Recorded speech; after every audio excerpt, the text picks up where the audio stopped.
never thought I'd end up living in my son's basement at 65. My husband Frank and I had planned everything so carefully, or so I believed.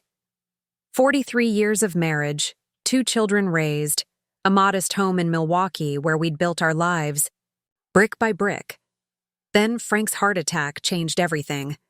No warning, no goodbye, just the deafening silence he left behind. When the medical bills came due, the life insurance barely covered half. One by one, I watched our carefully laid plans crumble like autumn leaves. My teaching pension wasn't enough. And the house, that beautiful Cape Cod we'd painted blue the summer our son Bradley graduated college, had to be sold. Bradley insisted I move in with them. "Mom, we have plenty of space," he'd said, showing me the finished basement of his suburban Chicago home. His wife Melissa had nodded beside him, a tight smile on her face that didn't quite reach her eyes. I should have paid more attention to that smile. That first year passed in a haze of grief and gratitude. Then the letter arrived, plain, unassuming, addressed to Frank at our old Milwaukee address, and forwarded to Bradley's. Inside was a key, a bank statement, and 3 words that would unravel everything I thought I knew about my life. Remember your promise. I'd love to know which corner of the globe you're watching from. And if this story speaks to you, make sure to subscribe. Tomorrow's video is one you absolutely can't miss. Martha and Frank Wilson had spent their whole lives being practical people. We weren't rich, but we were responsible. Frank worked for the Milwaukee Public Works Department for 32 years. Water systems maintenance, nothing glamorous, but steady. I taught 3rd grade at Oakwood Elementary, where I spent my days surrounded by construction paper art and the honest questions only 8-year-olds dare to ask. We lived in a blue Cape Cod on Linden Street, 3 bedrooms and an old oak tree, in the front yard that dropped acorns on the roof every fall. Frank would stand out there with a rake, grumbling about the mess while secretly enjoying the rhythm of the task. We'd saved diligently, his pension, my teacher's retirement, our modest 401k. Nothing that would put us on a cruise ship too exotic, ports but enough, we thought, to keep us comfortable through our golden years. "When we retire," Frank would say, sketching plans on napkins at our kitchen table, "we'll fix up the screened porch, maybe travel to the Grand Canyon. Nothing fancy, just us with a thermos of coffee watching the sunset." Our son Bradley had moved to Chicago after college, climbing the corporate ladder at a marketing firm. He'd married Melissa, a dental hygienist with perfect posture and an even more perfect home. Our daughter Claire had settled in California, too far away for casual Sunday dinners, but faithful with her weekly calls. We were proud of them both. They'd built lives better than our own, which is what every parent hopes for. Frank's heart attack came on a Tuesday morning. He'd gone out to get the mail, and by the time I found him on the driveway, the envelopes scattered around him like fallen leaves, it was too late. The paramedics were kind but clear. There was nothing they could have done even if I'd found him sooner. The funeral was a blur. Faces from the neighborhood, Frank's colleagues, my fellow teachers bringing casseroles and condolences. I nodded and thanked them mechanically, feeling like I was standing outside my body, watching someone else go through the motions. Claire flew in from California for 5 days, organizing paperwork and helping me make lists. Bradley drove up from Chicago 3 times that week, his forehead creased with concern. Melissa arranging flowers and cleaning dishes with efficient precision. Then everyone went home, and I was alone in our blue house with its creaking floors and empty spaces. The medical bills started arriving before I'd even put away Frank's clothes. The heart specialist, the ambulance, the emergency room, all services rendered for a man already gone. Our insurance covered some, but not nearly enough. Frank's life insurance policy, which he'd proudly purchased decades ago, turned out to be woefully inadequate in today's dollars.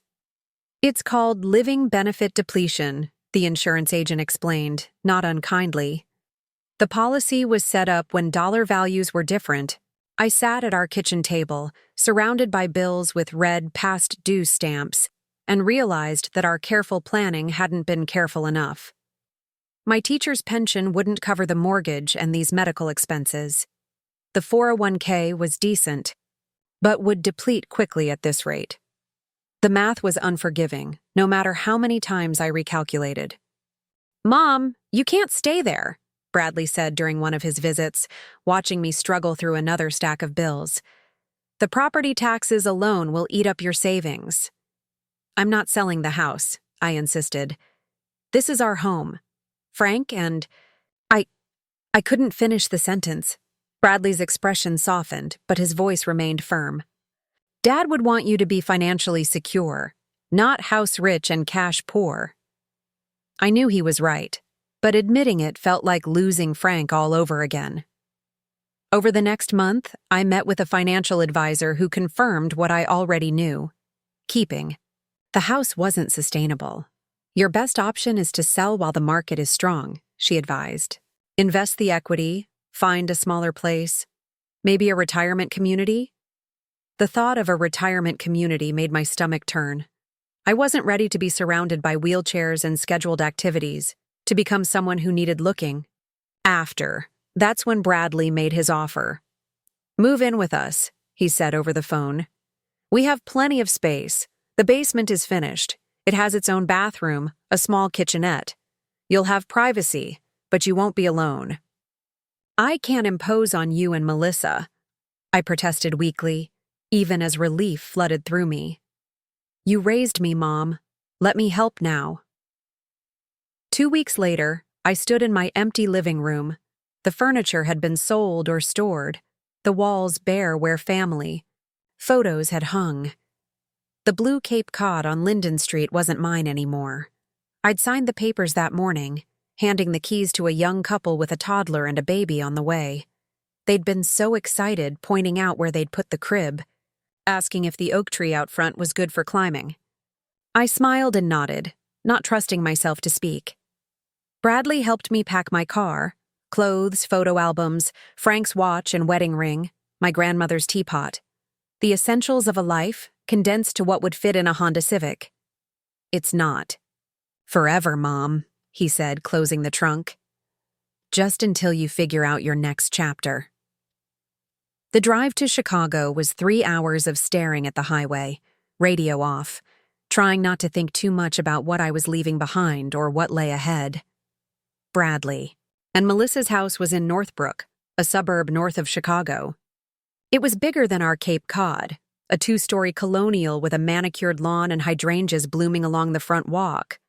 Perfect, like Melissa's smile as she greeted me at the door. "Welcome, Martha," she said, hugging me briefly. "Let me show you your space." The basement was nice, recently renovated with new carpet, a small bathroom, and a sitting area with a TV. A twin bed had been set up in the corner, with fresh linens and a quilt I recognized from Bradley's childhood room. "We thought about putting in a kitchenette," Melissa explained, gesturing to a mini fridge and microwave set up on a small table. "But you're welcome to use the main kitchen any time, of course." "It's perfect," I lied, looking around at the space. That would now be home. There was one small window near the ceiling, letting in a sliver of late afternoon light. "Thank you both for doing this." "Family helps family," Bradley said, squeezing my shoulder. "That's what Dad always said, right?" I nodded, not trusting my voice. Frank had said that many times. Family helps family. I just never thought I'd be the one needing the help. That first night, lying in the twin bed in my son's basement, listening to the unfamiliar sounds of pipes and footsteps above me, I finally let myself cry. For Frank.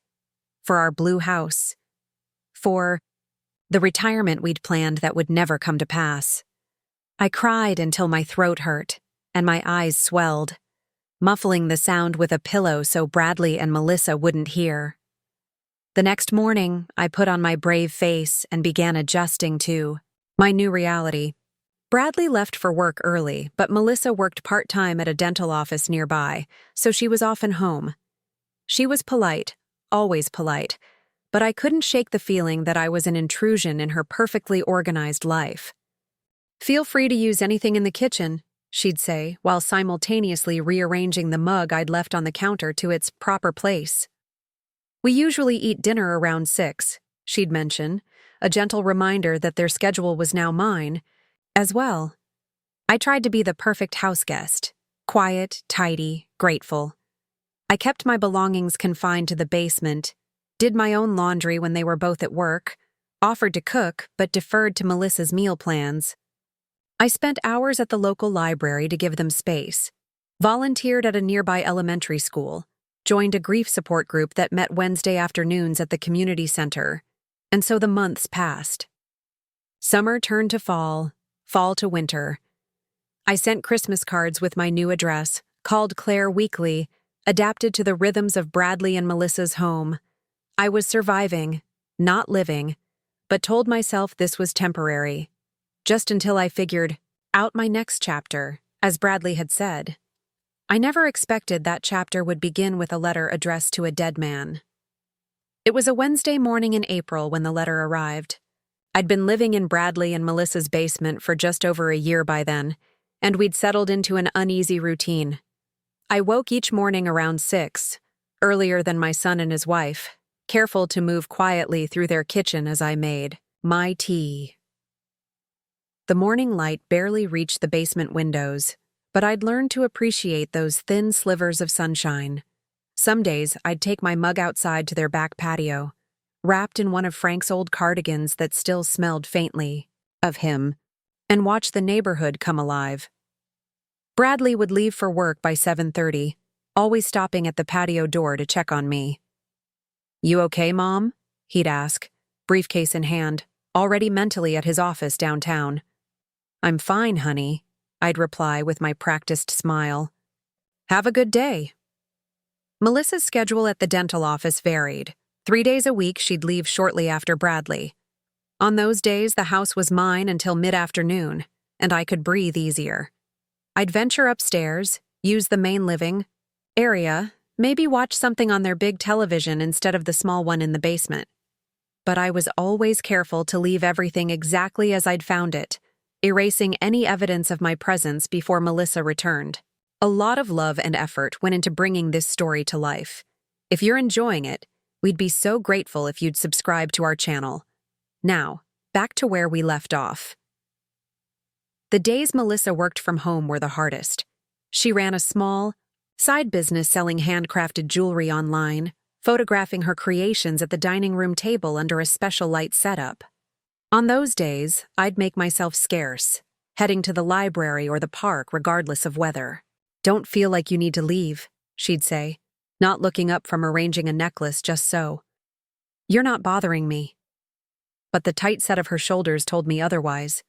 This was her domain, and I was an intruder, a complication in her ordered life.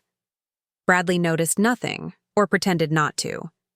When the three of us were together, usually for dinner, conversation remained polite, focused on safe topics. Bradley's work projects, Melissa's jewelry sales, news about distant relatives, or neighborhood happenings. Never about how long I might stay or what my plans were. Never about Frank, whose name seemed to fade from our vocabulary a little more each month. On the anniversary of Frank's death, I'd sat alone in the basement looking through old photo albums. Neither Bradley nor Melissa had mentioned the date. Perhaps they'd forgotten, or thought it best not to remind me. That night, I'd called Claire in California, desperate to speak with someone who would remember. "Of course I remembered, Mom," she'd said, her voice warm despite the distance. "I lit a candle for Dad this morning." Claire called more often than she visited. Flight costs from San Francisco were her excuse, but I suspected she also wanted to avoid the awkwardness of staying in Bradley and Melissa's guest room, which had been converted into a home office. When she did visit, twice that year, she slept on an air mattress in the basement with me, both of us whispering late into the night like schoolgirls at a sleepover. "Are you really okay here, Mom?" she'd ask during her Christmas visit, voice low so it wouldn't carry up the stairs. "I'm grateful to have somewhere to go," I'd answered. which wasn't really an answer at all. Claire had frowned, seeing through me as she always could. That's not what I asked. I'd sighed, smoothing the quilt over my legs. It's temporary, honey. I'm saving from my pension, looking at senior apartments. This was partially true. I was saving. Living in Bradley's basement meant my expenses were minimal. But the senior apartments I'd researched were still beyond my means if I wanted to live independently for more than a few years.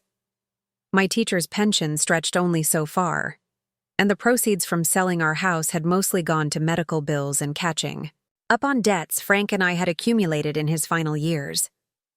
The truth was, I felt trapped. Too proud to admit I couldn't support myself. Too practical to spend what little savings I had on rent I couldn't sustain long-term, and increasingly aware that my presence was straining my son's marriage. It was Melissa who first suggested I contribute to the household. Nothing major, she'd said one evening when Bradley worked late, cornering me in the kitchen as I washed my dinner plate. Maybe cover some groceries or the internet bill? It would help with our budget and probably make you feel more settled. Her careful phrasing couldn't disguise what she was really saying. I was a financial burden, and my welcome was wearing thin. Of course, I'd replied, hiding the sting of her words. I'd be happy to help. The next day, I'd written a check for $300 and left it on the counter with a note offering to contribute monthly. Bradley had tried to return it that evening.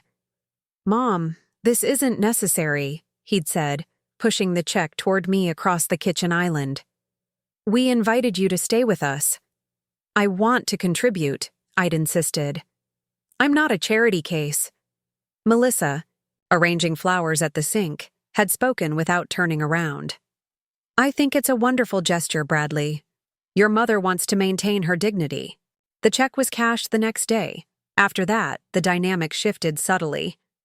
Melissa became more comfortable making requests, asking me to pick up dry cleaning while she was at work, to water the plants when they took a weekend trip to Michigan, to prepare dinner on Tuesdays when she had late clients. Small things, reasonable things between family members sharing a home, but each request felt like another link in a chain binding me to their basement. Bradley, meanwhile, seemed increasingly torn between his wife and his mother. I'd catch him watching me with concern, starting conversations he never finished, asking questions about my plans without ever directly suggesting I should have some. Have you thought about joining that senior travel group from the community center? He'd ask. Or, Mrs. Peterson from your school is living in that new retirement complex near the lake, isn't she? Gentle nudges toward a future that didn't include their basement, wrapped in casual conversation. I tried to be the perfect house guest. I kept the basement spotless, did my laundry during off hours, never cooked anything that might leave lingering odors. I volunteered at a local elementary school 2 days a week, joined a book club at the library, took water aerobics classes at the community center, anything to stay out of the house during the day and give them their space. But no matter how busy I kept myself, no matter how small I tried to make my presence, the truth remained. This was not my home. The basement, with its decent but impersonal furnishings, its single window that gave me more of a view of passing ankles than sky, its constant slight dampness that aggravated my arthritis. It was a way station, not a destination. And Melissa, despite her polite smiles and correct words, made it increasingly clear she was counting the days until her home was truly hers again. It came to a head one Saturday morning in early April. I'd come upstairs to find Melissa rearranging kitchen cabinets, my few dishes and mugs set aside on the counter. "Oh, Martha," she said, startled to see me. "I'm just organizing a bit. I never seem to have enough space for my baking supplies." I nodded, watching as she shifted my things to a higher shelf, one I'd need a step stool to reach comfortably. "No problem," I said, though it was. This kitchen had once been my domain during the day, my small pleasure to bake cookies or prepare soup while they were at work. Now I was being literally put on a shelf, out of reach, out of the way. Actually, Melissa continued, not meeting my eyes as she worked. Bradley and I have been talking. We're thinking of starting a family soon. The implications hung in the air between us. A baby would need space. The basement, perhaps, would need to become a playroom, a guest room for visiting grandparents. Her parents, not me. That's wonderful news, I managed, my voice steadier than I felt. You'll be wonderful parents. She finally looked at me then, her expression a mixture of determination and what might have been guilt. We haven't decided anything yet, but I wanted you to know we're thinking about next steps. I'd nodded, turned, and gone back downstairs, my tea forgotten. Sitting on the edge of my twin bed, I'd finally faced the truth I'd been avoiding for months. I couldn't stay here much longer. Somehow, I needed to find a way to stand on my own, again. That's when the letter arrived, like an answer to a prayer I hadn't dared to speak aloud. The letter arrived on a Thursday, nestled between a cable bill and a glossy furniture catalog. I was alone in the house, Bradley at work, Melissa at her dental office, when I collected the mail from the box at the end of the driveway. I almost missed it. The envelope was unremarkable, white, business-sized, with a return address from Lakeside Credit Union in Milwaukee. What caught my attention was the name, Frank Wilson, my husband, dead for over a year now. My hands trembled as I set the other mail on the kitchen counter and examined the envelope more closely. It had been forwarded from our old address on site. Linden Street, a yellow sticker with Bradley's information plastered across the bottom corner. The postmark was dated 3 weeks earlier. For a moment, I just stared at it, this ghost letter addressed to a ghost. Mail for Frank had dwindled months ago, the inevitable trickle of organizations slow to process a death notice, magazine subscriptions we'd forgotten to cancel, the occasional alumni newsletter. But this was different. Something from our old bank, sent recently enough that it mattered. I carried the envelope down to the basement, my sanctuary of sorts, and sat on the edge of my bed. A voice in my head, one that sounded remarkably like Frank's, reminded me that opening someone else's mail was a federal offense. I almost smiled, remembering how he'd always been a stickler for such rules. "You're not here to open it yourself," I whispered to the empty room, sliding my thumb under the sealed flap. Inside was a single sheet of paper, a form letter, along with a small silver key taped to the top corner. Dear Mr. Wilson, this is a courtesy notice that your safe deposit box, 0247 at our Linden Street branch, will be subject to increased rental fees, effective May 1st, 2024. Your current annual payment will expire on this date. To maintain access to your safe deposit box contents, please visit any branch location to renew your rental agreement. For your convenience, we have enclosed a replacement key, as our records indicate you requested one during your last visit on October 12th, 2023. If you have any questions about your account or wish to discuss other banking products, please don't hesitate to contact us. Sincerely, Margaret Foster, Branch Manager, Lakeside Credit Union. I read the letter 3 times, my confusion growing with each pass. Frank hadn't visited any bank in October 2023. He'd been dead for 6 months by then. And we'd never had a safe deposit box, at least not one he'd ever mentioned to me. In 43 years of marriage, through tax seasons and mortgage refinancing, and college tuition payments, a safe deposit box had never come up. Yet here was evidence of one, along with a key that apparently belonged to it.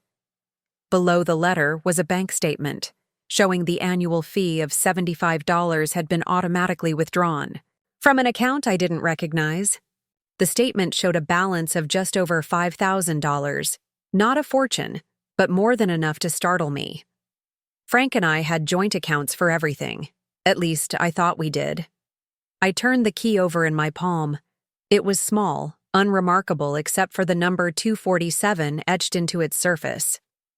The same number as the safe deposit box. Nested at the bottom of the envelope was a small handwritten note on what looked like the torn corner of a notepad. 3 words in handwriting I recognized immediately. Remember your promise. Frank's handwriting. My heart seemed to stop, then race forward to make up for lost beats. The note couldn't have been written after his death, which meant he'd prepared it before, arranged for this key to be sent, anticipated that I would find it eventually. Remember your promise.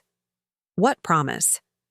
In over 4 decades together, we'd made hundreds of promises to each other, from the sacred vows at our wedding to mundane agreements about whose turn it was to take out the trash. I sat on the edge of my twin bed for what felt like hours, the key clutched in my hand, the letter spread on the quilt beside me. Outside, the afternoon light shifted, sending different patterns through my narrow basement window. Upstairs, I heard the front door open and close, Melissa returning from work, but I couldn't bring myself to move. A safe deposit box with $5,000. From an account I didn't know existed. A key delivered after his death. A reminder of a promise I couldn't recall making. Who was the man I'd been married to for 43 years?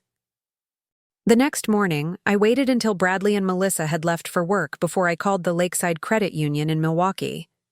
The woman who answered confirmed that yes, Frank Wilson was listed as the owner of safe deposit box number 247, and yes, I could access it as his widow if I brought the proper documentation, death certificate, marriage license, my ID. What about the key? I asked. Do I need that as well? It would expedite the process, she explained. Without it, we'd need to drill the lock, which requires additional paperwork and a fee. I thanked her and hung up, suddenly aware of my racing pulse. Milwaukee was a 3-hour drive from Northbrook. I could be there and back in a day, but I'd need an excuse for my absence. Bradley and Melissa kept loose tabs on my whereabouts, not controlling exactly, but they noticed if I deviated from my usual routines. That evening at dinner, I mentioned casually that I was thinking of visiting an old colleague in Milwaukee. The following week, Mrs. Abernathy from Oakwood is having health problems, I explained, pushing peas around my plate. I thought I might drive up, see how she's doing. Bradley looked up from his pot roast, surprise evident on his face. That's a long drive, Mom. Why don't I take you on Saturday? We could make a day of it. No, I said too quickly. I mean, I'd like to go on my own. It's been a while since I've had a proper visit with old friends. Melissa's fork paused halfway, to her mouth. Are you sure that's safe? The drive, I mean. It's been a while since you've gone that far alone. The concern in her voice seemed genuine, but underneath it I detected something else. Wariness, perhaps, at this spontaneous plan that disrupted the predictable pattern of our lives. I'm 65, not 95, I reminded her, forcing a light laugh. I drove that route for 30 years, and my license is still valid last I checked. Bradley looked like he might object further, but something in my expression must have stopped him. All right, Mom, just keep your phone charged and call when you get there and when you're heading back. Of course, I agreed, relief washing through me. It's just a quick visit, nothing exciting. I spent the weekend gathering the documents I'd need, my driver's license, our marriage certificate preserved in its manila envelope, the death certificate I kept in a folder labeled Frank Important Papers. I found myself avoiding the key, which I'd hidden in my jewelry box beneath a pair of earrings Frank had given me for our 40th anniversary.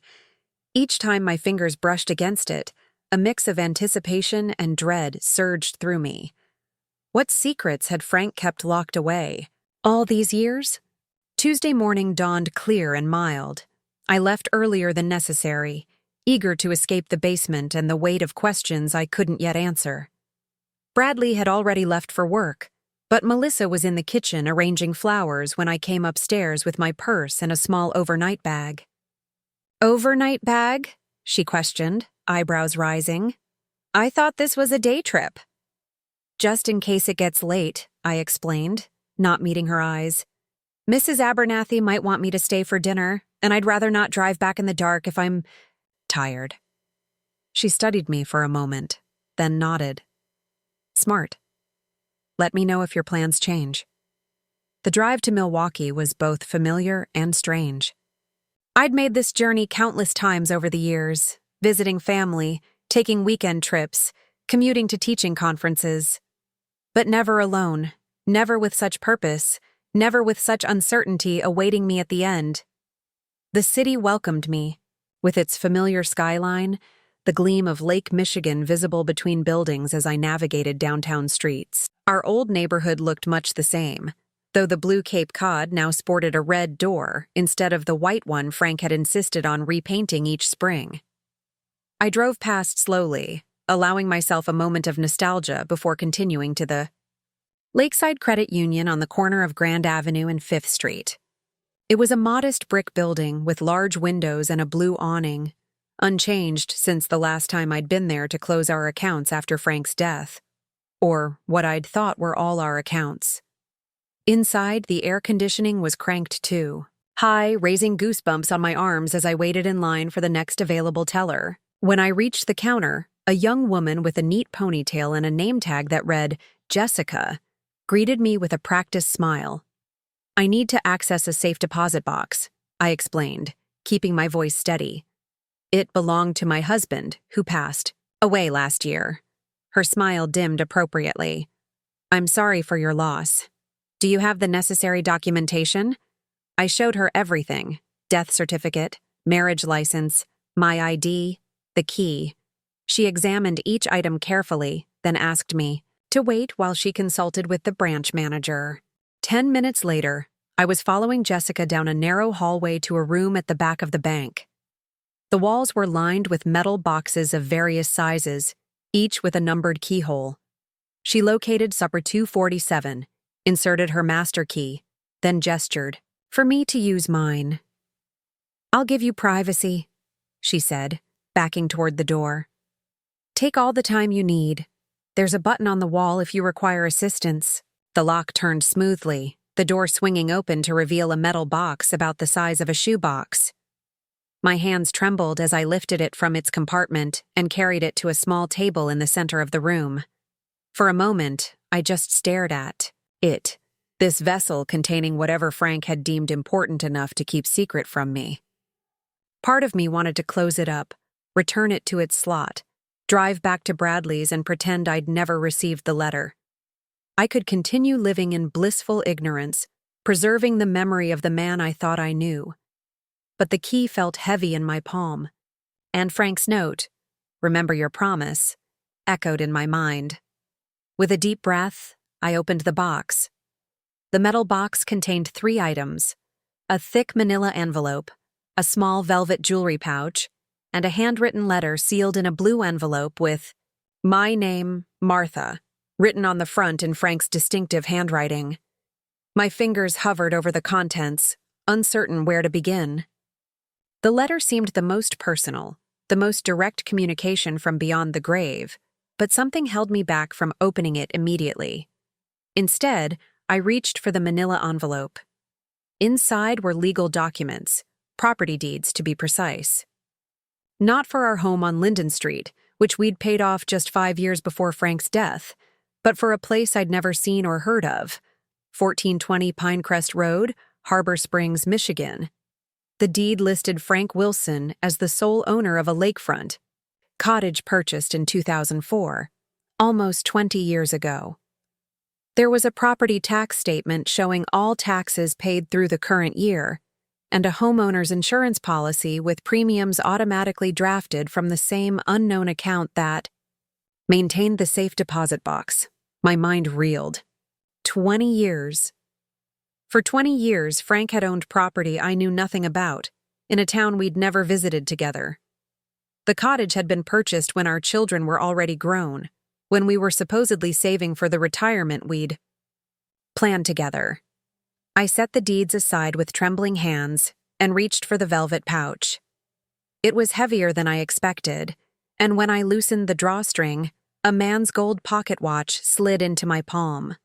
Not just any watch, a beautiful antique piece with intricate engravings on its case. I pressed the small latch and the cover sprang open to reveal a watch face with Roman numerals and delicate filigree hands. On the inside of the cover was an inscription, "To Samuel, all my love, Eliza, 1947 Samuel and Eliza." Names that meant nothing to me. Frank's parents were Robert and Catherine. His grandparents were James and Margaret on his father's side, William and Dorothy on his mother's. In all our years together, I'd never heard him mention Samuel or Eliza. I turned the watch over in my hands, searching for answers it couldn't provide. It was clearly valuable, perhaps not in monetary terms, though I suspected it was worth something, but in sentimental value. It had been important enough for Frank to keep locked away, separate from our shared life. Finally, I reached for the blue envelope. My name stared back at me, challenging me to proceed, to learn whatever truth Frank had kept hidden. With unsteady fingers, I broke the seal and unfolded 3 pages of my husband's familiar handwriting. My dearest Martha, if you're reading this, I'm gone and you've received the key I arranged to have sent to you. I hope it didn't take too long to find its way to you. I'm sorry for the secrets, Martha. More sorry than I can express in these pages. The cottage in Harbor Springs was my father's dream. Not Robert Wilson, the man you knew as my father, but Samuel Weiss, my biological father. The truth is, Robert Wilson adopted me when I was 7 years old after he married my mother, Eliza. Samuel died when I was just 6, a boating accident on Lake Michigan near Harbor Springs, where his family had summered for generations. My mother rarely spoke of him after she remarried. It was too painful, I think, and Robert was a good man who wanted me to be his son in every way. I became Franklin Wilson instead of Franklin Weiss, and as the years passed, the memories of my first father faded. When my mother died in 2003, she left me a small inheritance, money from Samuel's family that Robert never touched. She also left me the pocket watch that belonged to Samuel and a folder of old photographs I'd never seen. Pictures of a cottage on Lake Michigan, of Samuel holding me as a baby, of my mother young and laughing on a wooden dock. I used the inheritance to track down the old Weiss family cottage. It had passed out of the family decades ago, but by some miracle, it was for sale again. I bought it, telling myself I would tell you about it, that we would visit it together, that I would share this piece of my history with you, but something always stopped me. Fear, perhaps, or shame that I'd kept such a significant part of myself hidden for so long, or maybe the selfish desire to have something that was just mine, a connection to the father I barely remembered, but whose blood runs in my veins. I've been visiting the cottage 2 or 3 times a year. Those fishing trips with old work colleagues, those continuing education weekends for the water department. I was at the cottage, sitting on the same dock where Samuel once taught me to fish, sleeping in the same small bedroom where I spent summers as a very young boy. I never brought anyone else there. It was my private pilgrimage, my secret communion with a past I'd almost forgotten. I told myself I wasn't hurting anyone, that these brief escapes didn't detract from our life together. But secrets have weight, Martha. They press down on the soul. As I've gotten older, the burden has grown heavier. I've wanted to tell you so many times, especially after my heart scare last year. The doctor's warnings about my cholesterol, my blood pressure. I knew time might be running short. I meant to tell you in person. I truly did. But if you're reading this, I've run out of time. The cottage is yours now. I've arranged everything with my lawyer, Thomas Reynolds. His card is in the manila envelope. The deed will transfer to you upon your presentation of my death certificate. The account at Lakeside Credit Union is also yours, about $5,000, enough to maintain the cottage for a few years if you choose to keep it, or sell it if that's what you prefer. I would understand. Remember your promise, Martha. On our wedding day, you promised to accept all of me, even the parts you didn't yet know. I'm holding you to that promise now, asking you to forgive this deception, to understand that it came not from a lack of love for you, but from a complicated tangle of love for a father I lost too soon, and a life I barely remembered. if I could have one wish, it would be that you visit the cottage at least once. See the sunrise over Lake Michigan from the east-facing porch. Sit on the dock where 3 generations of my family have fished. Open the windows and let the pine-scented breeze remind you that even secrets, once revealed, can bring their own kind of peace. I have loved you completely, Martha, even with this piece of my heart set aside. You have been the great joy of my life, the constant star I navigated by, the home I always return to. All my love, always. Frank P.S. The key to the cottage is taped to the back of this letter. I don't know how long I sat in that small room at the bank, reading and rereading Frank's words until they blurred before my eyes. A bank employee knocked once, gently, asking if I needed anything. I sent her away, unable to form words through the tightness in my throat. Frank Wilson, my husband of 43 years, the father of my children, the man whose socks I'd paired and whose favorite meals I'd cooked, and whose body I'd known as, well as my own, had carried this secret life inside him all our years together. A different name, a different history, a place he escaped to without me. I should have felt betrayed. Perhaps I did, in some corner of my heart. But mostly, I felt a profound sadness.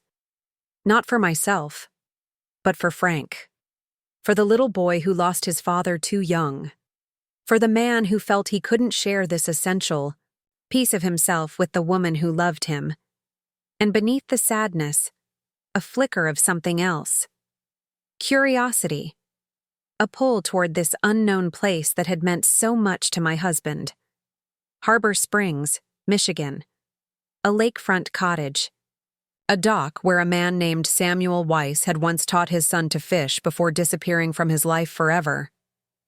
I carefully returned the documents and the pocket watch to the safe deposit box, keeping only Frank's letter and the small brass key. That was, as promised, taped to the back of the final page. The bank would hold the rest securely until I decided what to do next. Outside, the afternoon had turned cloudy, with the threat of rain hanging in the air. I sat in my car in the bank. Parking lot. GPS open on my phone, calculating the distance from Milwaukee to Harbor Springs, Michigan. 5 hours and 23 minutes according to the glowing blue line on my screen. Too far to go today. I'd need to return to Bradley's house, regroup, plan. I'd told Melissa I might stay overnight with Mrs. Abernathy, but the thought of fabricating an entire evening's conversation with my former colleague, who was in fact perfectly healthy and living with her daughter in Florida, made my stomach turn. No more secrets, I decided. Frank had kept enough for both of us. I started the car and pointed it back toward Northbrook, my mind racing faster than the traffic around me. By the time I pulled into Bradley's driveway, I had made my decision. It was time to reclaim my independence, to step out of the basement and into whatever future awaited me. A future that now included a cottage on Lake Michigan and the unexplored. History of the man I thought I knew completely.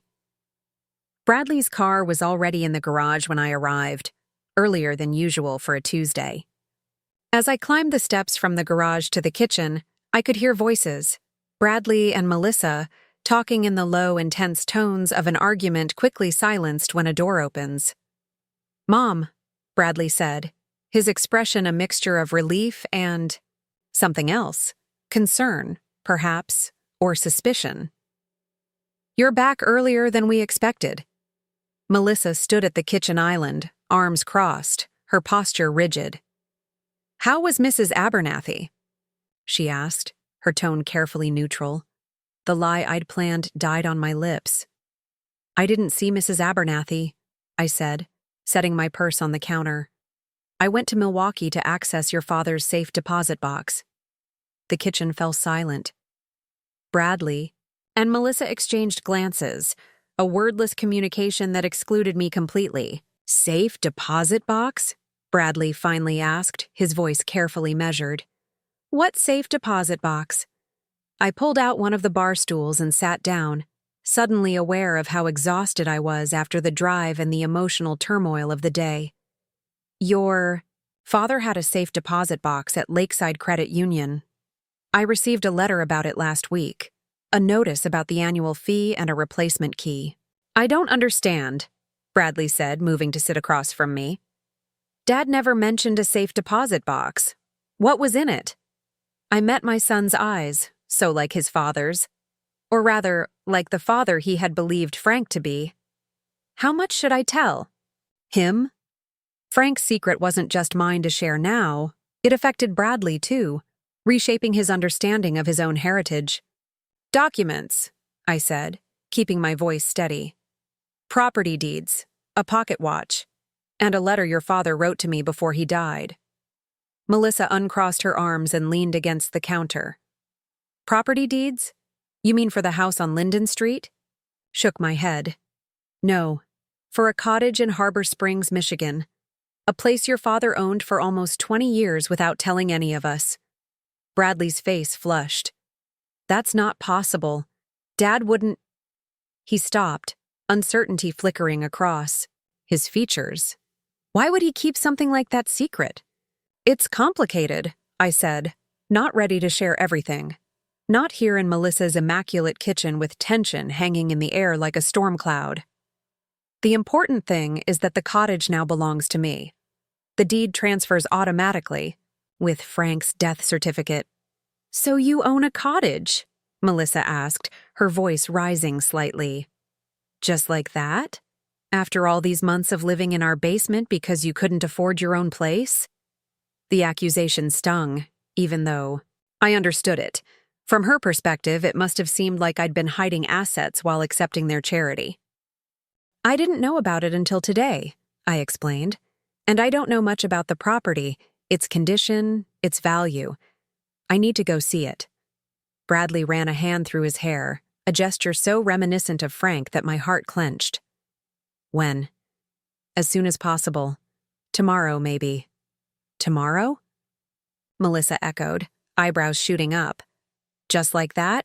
You're going to drive to Michigan by yourself? It's my property, I said, a note of firmness entering my voice that surprised even me. And I'm perfectly capable of driving to Michigan. I've been taking care of myself for a long time, Melissa. Bradley glanced between his wife and me, clearly torn. Let me come with you, he offered. I'll take a couple days off work. We can go together, see what this place is all about. Part of me wanted to accept, to have my son with me when I confronted this new piece of Frank's past, to share the burden of whatever we might find. But something held me back. This journey felt intensely personal, a private reckoning between me and the husband who had kept such a significant secret. That's thoughtful, Bradley. But I need to do this alone, I said, gently. This is something between your father and me. But Mom, I'll be fine, I assured him, reaching across the counter to squeeze his hand. I'll keep my phone charged and check in regularly, but this is something I need to do by myself. Melissa pushed away from the counter, her movements sharp with frustration. I don't think that's wise, Martha. You're not as young as you used to be, and you've never even been to this place before. What if something happens? What if the cottage is in disrepair? What if I'm an adult who can make my own decisions? I interrupted, my patience finally fraying. I appreciate your concern, Melissa, truly. But I've spent the past year living in your basement, walking on eggshells, trying not to be a burden. I've given up my home, my independence, and most of my dignity. Please don't ask me to give up this too. Silence fell over the kitchen again, heavier this time. Bradley looked stunned. I rarely spoke so directly, especially to Melissa. His wife's face had gone rigid, her lips pressed into a thin line. I didn't realize you felt that way, she said finally, her voice cool. That living with us has been such a hardship. I sighed, regretting my sharp tone but not the sentiment behind it. It hasn't been a hardship. You've both been generous, but it hasn't been easy either, for any of us. You need your space back, your privacy. I need to stand on my own again. Maybe this cottage is the way forward for all of us. Bradley seemed to deflate slightly, the tension leaving his shoulders. Is that what you want, Mom? To move out? The question hung in the air, direct and unavoidable. For the first time in over a year, I allowed myself to consider what I truly wanted, not just what seemed practical or what would inconvenience others the least. I want to see the cottage, I said finally. I want to understand why it was so important to your father. After that, yes, I think I want to find my own place again, whether it's there or somewhere else. Bradley nodded slowly, his expression a mixture of relief and concern. Okay, but at least let me help you prepare for the trip. We can map out your route.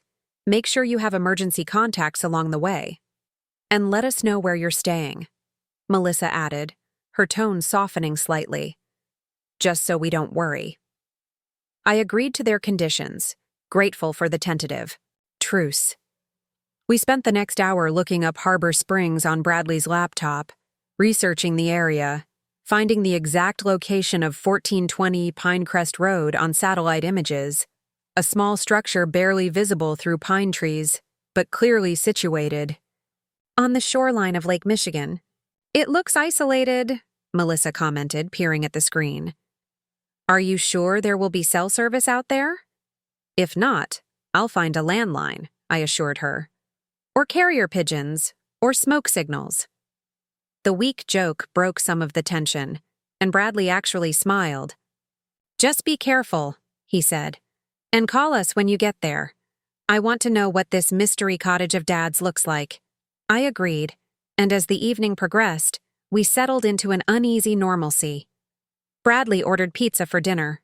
Neither Melissa nor I felt like cooking, and we ate in the living room, the TV providing background noise and a buffer against difficult conversations.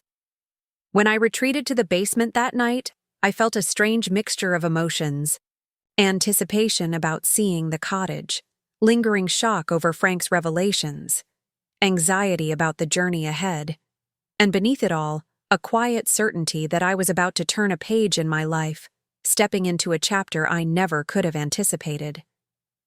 I packed methodically, taking only what I thought I might need for a few days. Clothes, toiletries, my medications, a notebook, and my reading glasses. I added Frank's letter and the cottage key, tucking them into the zippered pocket of my purse where they'd be safe. Sleep was elusive that night. I kept imagining what the cottage might look like, creating pictures in my mind based on the glimpse we'd seen on satellite images and the few details Frank had provided in his letter. A dock where he'd fished, an east-facing porch for watching, sunrises, windows that opened to pine-scented breezes. Would I find more of Frank there, or less? Would the cottage help me understand the man I'd been married to, or would it only deepen the mystery? And what would I do with it afterward? Keep it as a connection to him, or sell it and use the proceeds to rebuild my independent life? Questions circled like restless birds, keeping me awake until the first gray light of dawn filtered through my basement window. I rose early, showered, and carried my overnight bag upstairs before Bradley and Melissa were awake. I left a note on the kitchen counter, thanking them for their support and promising to call when I reached Harbor Springs. Then I loaded my bag into the car, programmed the GPS, and backed out of their driveway as the neighborhood was just beginning to stir. 5 hours and 23 minutes according to the route I'd mapped out. 5 hours and 23 minutes to a place my husband had visited in secret for 2 decades, to a history he'd kept hidden throughout our marriage, to a part of himself he'd never fully shared with me. As I merged onto the highway heading north, the rising sun at my back, I felt something unexpected. Not anger or betrayal, but a curious lightness. For the first time since Frank's death, since selling our home and moving into Bradley's basement, I was moving towards something rather than away from it. I was making an active choice rather than passively accepting circumstances. Whatever awaited me at the end of this journey, it was mine to face, mine to decide about. The road stretched before me, and for the first time in a very long time, I felt the stirrings of something I'd almost forgotten, possibility. I drove north as the landscape changed around me, from the suburbs of Chicago to the rolling farmland of northern Illinois, across the Wisconsin border and into Michigan's lower peninsula. The highway eventually gave way to smaller state roads, then to county routes winding through forests increasingly dense with pine and birch. Harbor Springs revealed itself gradually.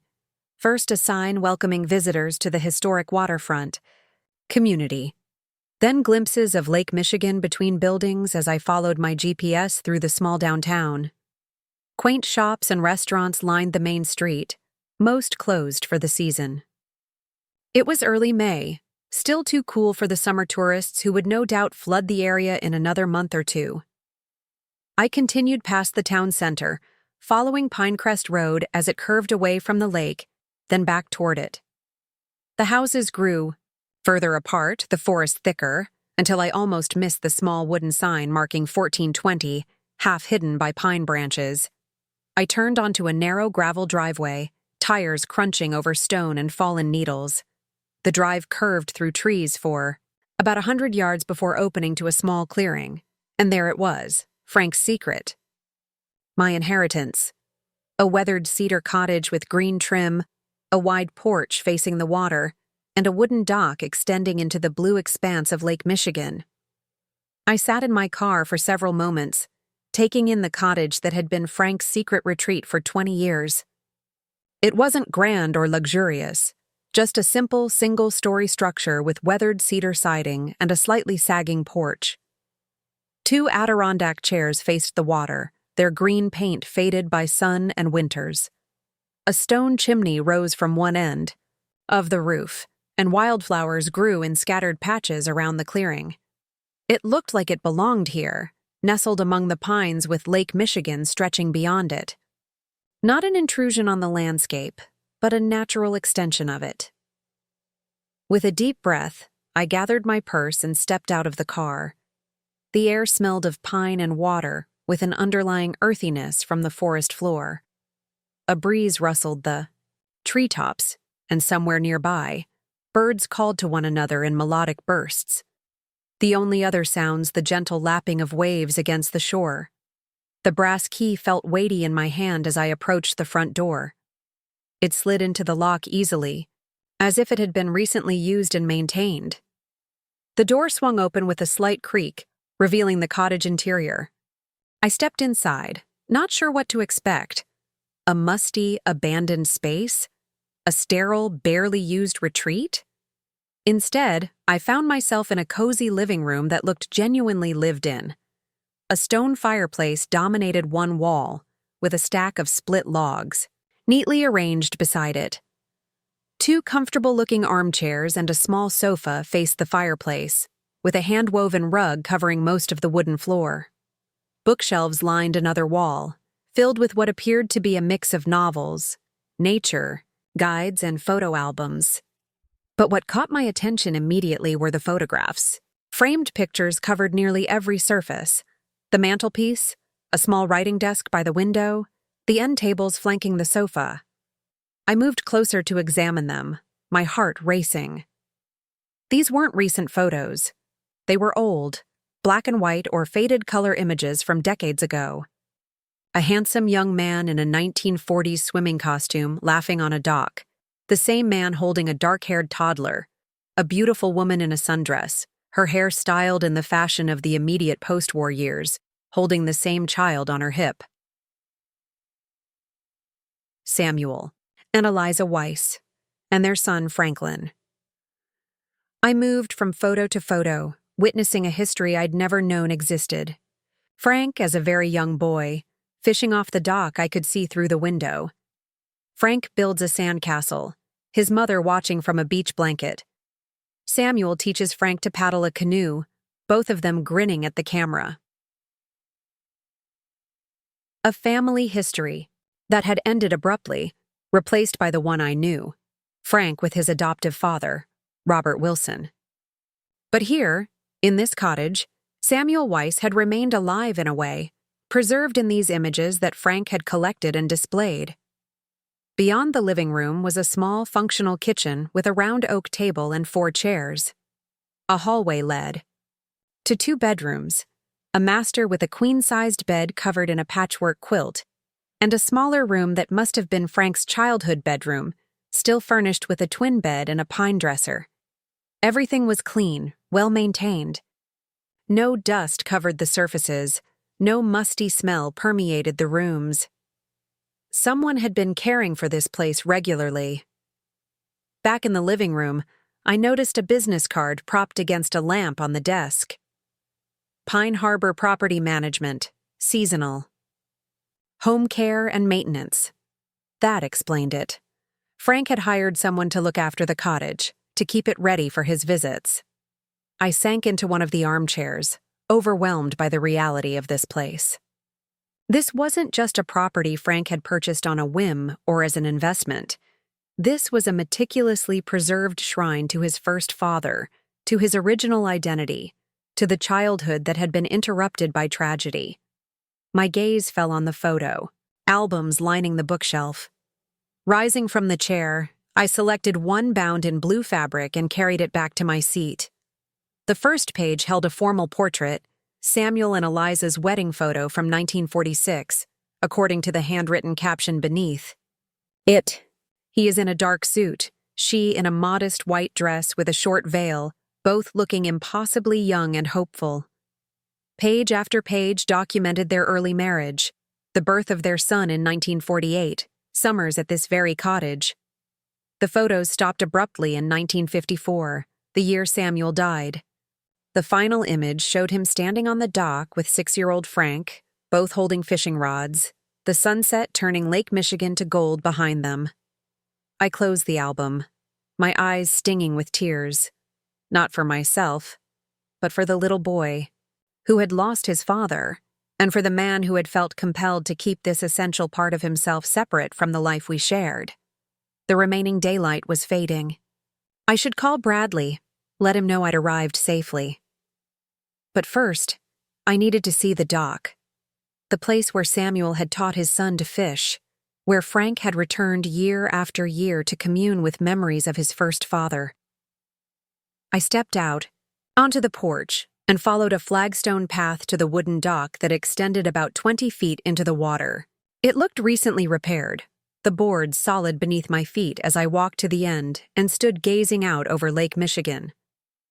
The sun was beginning its descent, not yet touching the horizon, but casting long golden light across the water. In the distance, I could make out the silhouette of Beaver Island, a loon called somewhere to my right, its mournful cry echoing over the water. I could understand why Frank had been drawn back here, why he'd purchased this place when the opportunity arose. There was peace here, a sense of continuity and timelessness. The same water that had lapped against this shore when Samuel taught his son to fish still flowed. The same pines still whispered in the breeze. The same sunset painted the sky in shades of gold and rose. Standing there, I felt closer to Frank than I had at any time since his death. Not the Frank Wilson I'd married, but the complete man he'd been, with all his complexities and contradictions. The boy who had lost his father too young. The man who had built a life with me while keeping this essential piece of himself separate. For the first time, I began to understand. His secrecy hadn't been a rejection of me or our life together. It had been a way of preserving something precious that he'd feared might be diluted or diminished if shared. The cottage wasn't an escape from our marriage. It was a connection to a time before the grief that had shaped him, a grief he'd buried so deeply that even I, who had known him for more than 4 decades, had never fully glimpsed it. I watched, the sun sink lower until it nearly touched the water far to the west. Only then did I take out my phone to call Bradley, to fulfill my promise to let him know I'd arrived safely. No signal. Of course, Melissa had been right about that at least. The cottage was too isolated for reliable cell service.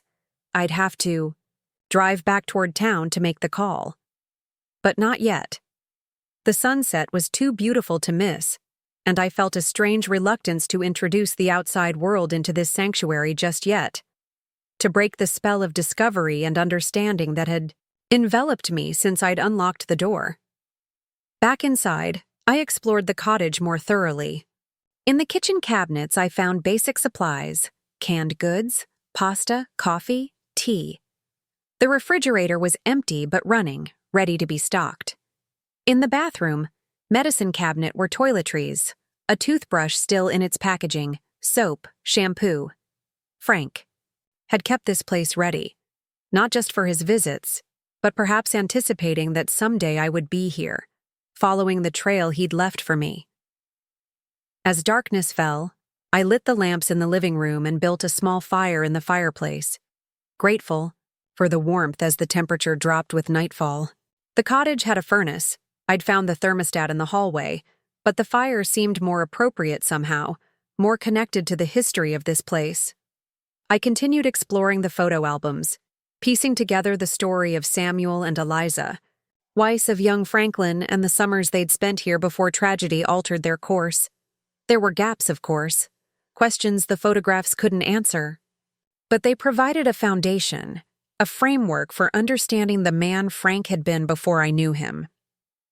In the second bedroom, Frank's childhood room, I found a small wooden desk with a single drawer. Inside was a leather-bound journal with Franklin Weiss embossed on the cover in faded gold letters. I hesitated, feeling like an intruder, but Frank had left this place to me and had guided me here through his letter. He had wanted me to know, finally, all of him. I carried the journal back to the fire and curled up in one of the armchairs.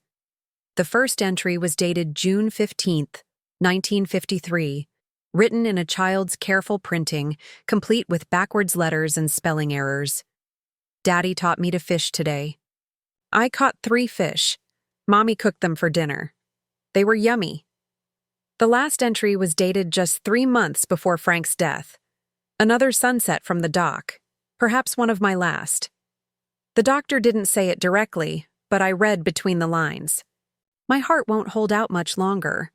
I should tell Martha about this place. After all these years, I owe her that truth. But every time I try, the words stick in my throat. What would she think of me, keeping this separate life? Would she understand that it wasn't about escaping our marriage, but about preserving a connection to my first father that I've never been able to fully explain? I've made arrangements with Reynolds. If anything happens to me, Martha will receive the key. It's cowardly, perhaps, to wait until after I'm gone. But at least she'll know. She'll stand on this dock, watch this sunset, and maybe then she'll understand.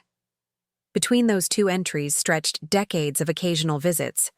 Frank coming, here alone to fish, to sit on the dock, to connect with memories of his first father.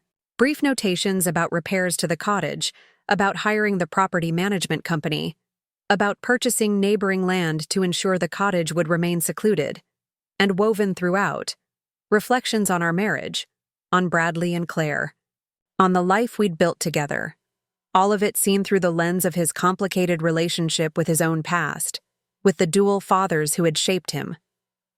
I read until my eyes grew heavy, until the fire burned down to embers. Finally, I closed the journal and carried it with me to the master bedroom. Tomorrow, I would drive into town, call Bradley, maybe visit the local historical society to learn more about the Weiss family.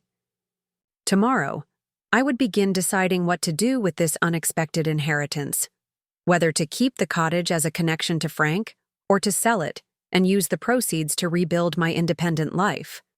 But tonight, I would sleep beneath the patchwork, quilt in the bed where Frank had slept during his secret pilgrimages, surrounded by the history he'd preserved and the truth he'd finally shared. I woke to sunlight streaming through the east-facing windows, just as Frank had described in his letter. For a moment, I lay still, orienting myself in the unfamiliar bedroom. The events of yesterday came flooding back: the cottage, the photographs, the journal entries that had given me glimpses into a husband I thought I'd known completely. The Zitz bedside clock read 7:18 a.m. I needed to call Bradley and Melissa to reassure them I was safe. Throwing back the patchwork quilt, I rose and went through my morning routine in the small bathroom, then made a quick cup of coffee in the kitchen. The cottage felt different in the morning light, less like a shrine to the past and more like a living space, peaceful and welcoming. I carried my coffee to the porch and sat in one of the Adirondack chairs, watching the sunlight glitter on Lake Michigan's surface. A pair of ducks paddled near the shore, and somewhere in the trees behind, the cottage, a woodpecker drummed rhythmically. After finishing my coffee, I drove back toward town in search of cell service. The bars on my phone appeared about a mile from the cottage, and I pulled onto the shoulder to make my call. Bradley answered on the second ring, his voice tight with worry. "Mom? Where have you been? We expected to hear from you last night. I'm sorry," I said, genuinely contrite. "There's no cell service at the cottage. I should have driven into town last night to call, but I got caught up in exploring." "So you found it? What's it like?" I described the cottage to him. The cedar, siding, the stone fireplace, the dock extending into the lake, keeping my tone neutral, informational. I wasn't ready to share the emotional impact of what I'd discovered, the complicated feelings stirred by Frank's journals and photographs. "It sounds nice," Bradley said, some of the tension leaving his voice. "Is it livable? I mean, has it been maintained?" "Yes, your father hired a property management company to look after it. Everything is in good condition." "And what are you going to do with it?" The question hung between us, the same one I'd been asking myself since I'd arrived. "I'm not sure yet," I admitted. "I need to spend a few days here, I think. Get to know the place. Learn more about why it was so important to your father." Bradley was quiet for a moment. "There's something you're not telling me," he finally said. "Something about Dad and this cottage." My son had always been perceptive, even as a child, noticing the subtle shifts in atmosphere, the conversations that stopped when he entered a room. I sighed, not wanting to share Frank's secret over the phone, but knowing Bradley deserved some explanation. "Your father had a connection to this place from his childhood," I said carefully. "It's complicated and I'm still piecing it together myself. When I get back, we'll talk about it properly, I promise." He seemed to accept this, though reluctantly. "All right, but you'll call every day, just so we know you're okay?" "I will, I promised. And I'll only stay a few days. I need to get groceries and check out the local area today, then decide what's next." After ending the call with Bradley, I continued into Harbor Springs. The town was charming in daylight. Historic buildings, lining the main street, the harbor dotted with boats being readied for the summer season. I found a small grocery store and stocked up on essentials, then spotted a coffee shop with a free Wi-Fi sign in the window. Inside, I ordered a latte and settled at a corner table with my phone. A quick search for Samuel Weiss Harbor Springs yielded several results. Most notably, a mention in the local historical society's online archives about prominent Jewish families who had summered in the area during the pre-war and immediate post-war periods. The Weiss family, it seemed, had been well known in Harbor Springs, operating a successful clothing manufacturing business in Chicago. They had built their summer cottage in 1922, one of several Jewish families who established a small community along that stretch of lakeshore. I jotted down the address of the Harbor Springs Historical Society, intending to visit later. But first, I wanted to speak with the property management company that had been maintaining the cottage. Their office was just 2 blocks away, according to the business card I'd found. Pine Harbor Property Management occupied a small storefront with a green awning. A bell jingled as I entered, and a woman in her 60s glanced up from a computer at the front desk. "Good morning," she greeted me. "How can I help you?" "I'm Martha Wilson," I said. "My husband, Frank Wilson, owned a cottage on Pinecrest Road. I believe your company has been maintaining it?" Recognition flickered across her face. "Mrs. Wilson, yes. I'm Sandra Keene, the owner. I was so sorry to hear about Frank's passing. He was a lovely man." "Thank you," I said, surprised by her personal knowledge of my husband. "I've only just learned about the cottage myself.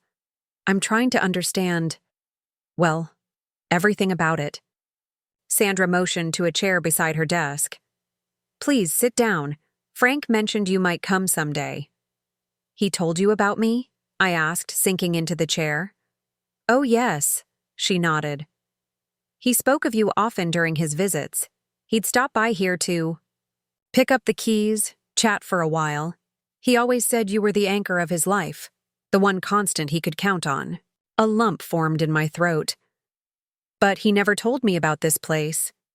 Sandra's expression softened with understanding. I gathered that. He mentioned it was complicated, that the cottage represented a part of his past he'd kept separate. I never pried, but I could tell it weighed on him, especially in recent years. How long did you know him? I asked. Almost 20 years. He bought the cottage from the Levinson family in 2004. It had passed out of the Weiss family decades earlier, after she paused, uncertain. After Samuel Weiss died, I finished for her. Frank's biological father. She nodded. So you know about that part? I'm learning. Frank left me a letter explaining some of it, and I found photographs and journals at the cottage. But there's still so much I don't understand. Sandra leaned back in her chair, her expression thoughtful. You should talk to Ruth Abrams at the Historical Society. She knew the Weiss family personally. She's in her 90s now, but sharp as a tack. Frank spent hours talking with her whenever he visited. Another piece of the puzzle. Another person who had known this side of my husband that I hadn't. Instead of jealousy, I felt a strange gratitude that Frank had found connections here. People who understood the part of himself he'd kept hidden from me. I'll do that, I said. And I wanted to ask about the cottage maintenance. The arrangement Frank had with you. I'd like to continue it, at least for now. Of course, Sandra said, pulling a file from a drawer. We check the property weekly during the off-season, prepare it for Frank's visits, and handle any necessary repairs. He prepaid for the year, so you're covered through December. She provided me with copies of the maintenance records, a list of local service providers Frank had used, and her personal cell number. Call any time, she said, as I prepared to leave. And Mrs. Wilson? Frank loved that cottage, but he loved you more.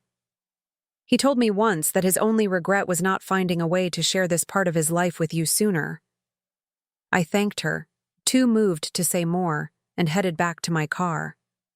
My next stop was the Harbor Springs Historical Society, housed in an elegant Victorian building a few blocks from the waterfront.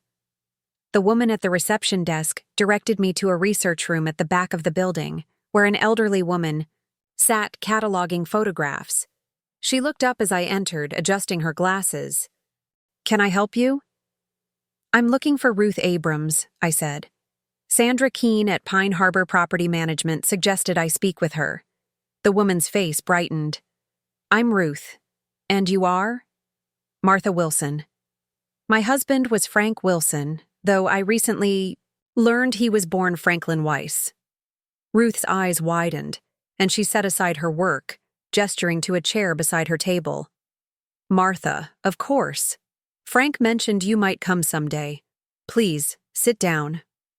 For the second time that day, I was confronted with the reality that my husband had discussed me with strangers in this town, had anticipated that I might eventually follow the trail he'd left.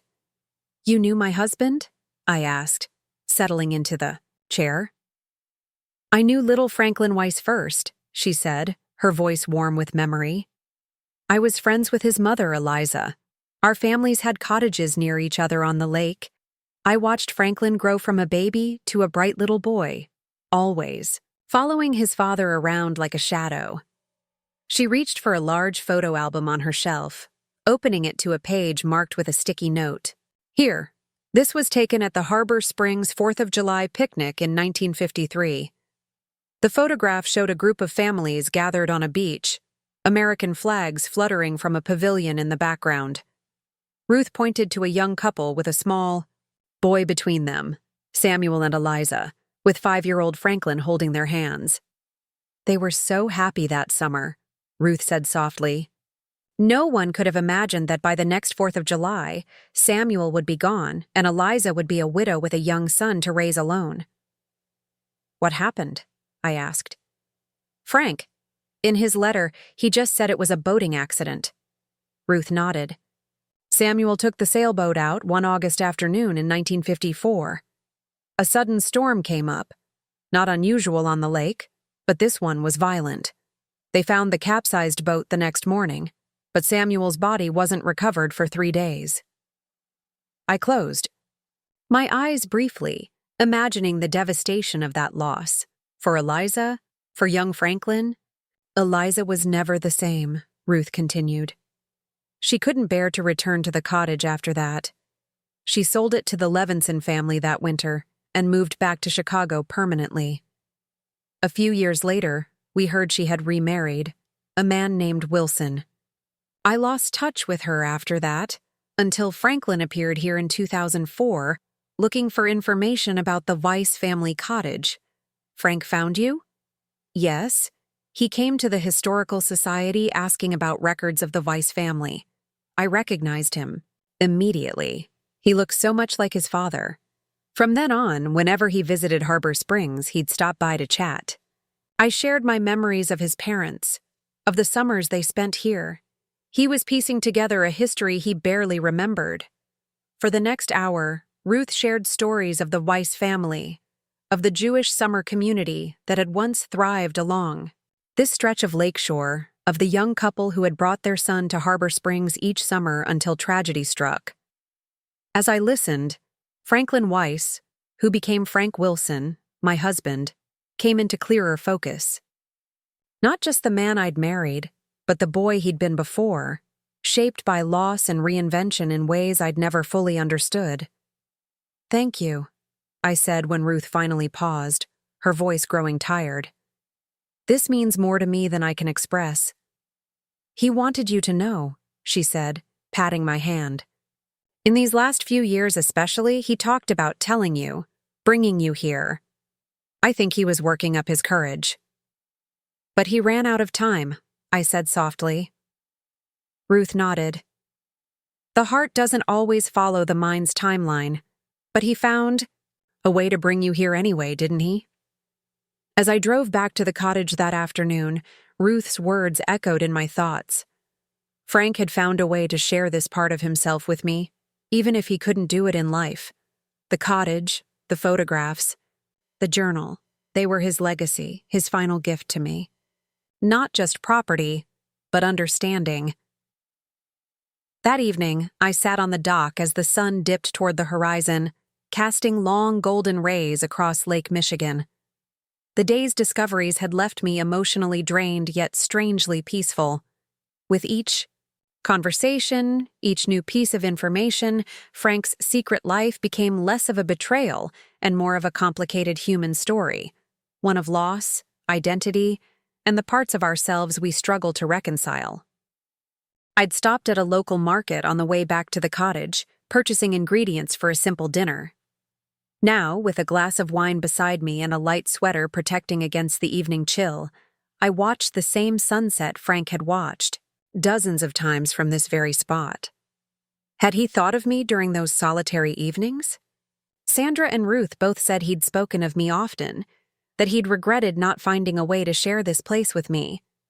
I wanted to believe them, to accept that his secrecy hadn't stemmed from a desire to exclude me from this part of his life, but from something more complex, fear perhaps, or the difficulty of explaining a connection he barely understood himself. The cottage behind me no longer felt like an alien place, a symbol of deception.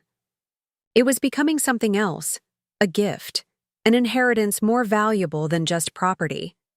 Frank had preserved this connection to his first father, and now he'd passed it to me, trusting that I would understand what he couldn't bring himself to explain in life. As darkness fell, I returned to the cottage and built another fire in the stone fireplace. The warmth pushed back against the evening chill, creating a cozy circle of light in the living room. I curled up in one of the armchairs with Frank's journal, turning to entries I hadn't yet read. June 18, 2005. Spent the morning fishing off the dock. No luck. But that was never really the point. I keep expecting to feel his presence here more strongly, but memory is elusive. I was only 6 when he died. What I remember most isn't his face or voice, but the feeling of his hand on my shoulder as he showed me how to cast a line. The security of that touch. The confidence it gave me. July 4, 2008. Watched the fireworks over the harbor tonight. Ruth told me how my parents would take me to the town picnic every Independence Day, how my father would lift me onto his shoulders to see the display. I have no memory of it, but sitting on the beach tonight, I felt a connection to them, to the life we had here before everything changed. September 2nd, 2012. Martha called while I was sitting on the dock this evening. Strange to hear her voice here, these two worlds briefly overlapping. I almost told her then, where I was, why I came here. The words were on the tip of my tongue, but I heard Bradley in the background, asking when I'd be home, and the moment passed. How do you explain a lifetime of separation after so many years? How do you admit to the person you love most that you've kept something so fundamental from them? That last entry caught my breath. I remembered that call. Labor Day weekend, 2012. Bradley and Claire had both been visiting. We were planning a barbecue, and I'd called Frank to remind him to pick up charcoal on his way home from his fishing trip. I'd had no idea he was sitting on this dock, wrestling with whether to tell me the truth. I continued reading, finding similar moments throughout the years, times when Frank had almost revealed his secret, only to retreat back into the pattern of separation he'd established. His entries grew more reflective as he aged, especially after his first heart scare in 2022, May 15, 2023. The doctor didn't say it directly, but the message was clear. My heart is failing. Time is becoming precious. I should tell Martha about this place, about Samuel, about the name I was born with. After all these years of compartmentalizing my life, I owe her that truth. But each time I try, I remember Robert, how good he was to me, how he never treated me as anything less than his son. Would sharing this somehow dishonor his memory? Or is that just an excuse for my cowardice? The final entry was dated just 2 weeks before his death. October 3rd, 2023. Made arrangements with Reynolds today. If anything happens to me, Martha will receive the key to the safe deposit box, which contains the deed to the cottage and my letter explaining everything. It feels like a failure, arranging for her to learn the truth only after I'm gone. But perhaps it's better this way. She can discover this place, this history, without my anxious hovering, without having to manage my emotions alongside her own. The cottage will speak for itself. The photographs, the journals, they'll tell her what I never found the courage to say aloud. That I've always been two people. Frank Wilson, the man she married, and Franklin Weiss, the boy who lost his father too young. And that I've loved her completely, with both halves of my divided self. I closed the journal, tears blurring my vision. Frank's words confirmed what I'd been coming to understand throughout this journey, that his secret hadn't been about deception, but about protection. Protection of a fragile connection to his first father, protection of an identity he'd never fully integrated, and perhaps even protection of me from the complexity of his divided self. The next morning, I woke early again, drawn by the sunrise filtering through the east-facing windows. After coffee on the porch, I spent the day exploring the cottage more thoroughly, examining every photograph, opening every drawer, learning the history of this place that had meant so much to my husband. In a cedar chest at the foot of the master bed, I found more treasures, a small collection of Samuel's belongings that must have passed to Frank after Eliza's death. A fountain pen with the initials SW engraved on the clip, a leather wallet, worn at the edges, a silver tie clip shaped like a sailboat, small items, insignificant to anyone else, but precious connectors to the father Frank had lost so young, Azzy. The day progressed. I found myself thinking not just about Frank's past, but about my future. What would I do with this cottage now? Sell it and use the proceeds to establish my independence again? Or keep it as a connection to the complete man I was only now coming to understand? I drove into town again to call Bradley, fulfilling my promise to check in daily. This time we spoke longer. I shared more about what I'd discovered, about Frank's biological father, about the history of the cottage, about the connection to Harbor Springs that had drawn Frank back year after year. Why didn't he ever tell us? Bradley asked, confusion and hurt evident in his voice. Why keep his real father a secret? I don't think it was about secrecy exactly, I said, choosing my words carefully. From what I've learned, he was very young when his mother remarried. Robert Wilson adopted him, gave him his name. Frank became who he was expected to be. By the time he was an adult, that first identity, Franklin Weiss, had become almost like a dream, something distant and half-remembered. But he bought the cottage. He came back here regularly. That wasn't distant or half-remembered. No, I agreed. I think finding this place again allowed him to reconnect with that part of himself. But by then, the pattern of separation was established. The longer he kept it to himself, the harder it became to share. Bradley was quiet for a moment. So, what are you going to do with the cottage? It was the question I'd been asking myself, all day. I'm not sure yet, I admitted. Part of me wants to keep it, to have this connection to your father's full history. But part of me wonders if I'd be clinging to the past when I should be looking toward the future. You don't have to decide right away, Bradley pointed out. The cottage isn't going anywhere. He was right, of course. There was no rush to decide. For now, the cottage was a sanctuary, a place to process everything I'd learned, to make peace with the husband I thought I knew, but was only now fully meeting. That afternoon, I walked along the lakeshore, collecting smooth stones and pieces of driftwood. The beach was deserted, the summer tourists still weeks away. This solitude was exactly what I needed. Time to think, to feel, to decide what came next. By late afternoon, dark clouds had gathered on the horizon, and I returned to the cottage as the first raindrops began to fall. I built another fire against the approaching storm, made a simple dinner, and settled in with more of Frank's journals. As the rain lashed against the windows and thunder rumbled in the distance, I felt strangely at home in this place that had been Frank's secret sanctuary. The cottage was a refuge, not just for him but now for me, a space between my old life and whatever came next, a place to gather strength for the journey forward. The storm intensified as the evening wore on, wind howling through the pine trees, rain drumming on the roof. I was about to turn in for the night when headlights swept across the living room windows. Someone was coming up the gravel driveway. For a moment, I felt a flutter of unease. Who would be visiting in this remote location? In the middle of a storm? I moved to the window and peered out through the rain-streaked glass. A familiar car pulled up beside mine, and my heart jumped. Even through the downpour, I recognized the figure that emerged, hurrying toward the porch with a duffel bag slung over his shoulder. Bradley had come to Harbor Springs. I hurried to the door and flung it open just as Bradley reached the porch, rain streaming from his jacket and hair. "Bradley! What are you doing here?"